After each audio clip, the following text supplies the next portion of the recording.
Hello everyone. A topic I would like to discuss today are prepaid expenses.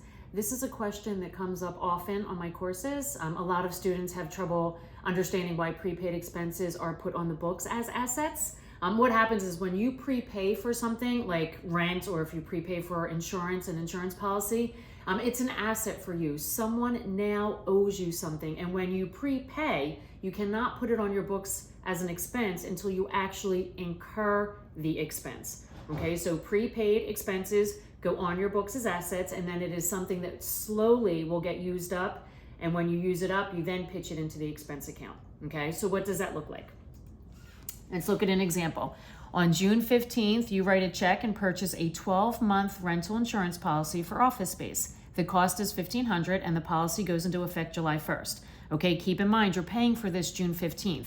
So on June 15th, when you write this check, you cannot put this insurance policy into an expense account. You have not yet incurred any expense. The policy does not go in effect until July 1st. And again, it's a 12-month policy. All right, so how do we record that entry? What will happen is we hit the prepaid rental insurance, again, asset account, so it has to be a debit for $1,500, and then you have to show the cash going out the door for $1,500, so that's going to be a credit to your cash account. This entry sets up the asset account, and it shows the money going out the door.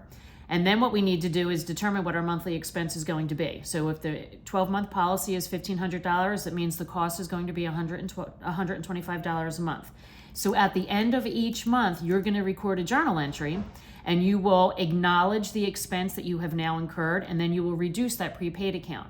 So since it's going to be $125 a month, at the end of July, we're going to hit the insurance expense account, which are debit expenses or debit balance accounts. We're going to put in that $125. We've now incurred that expense.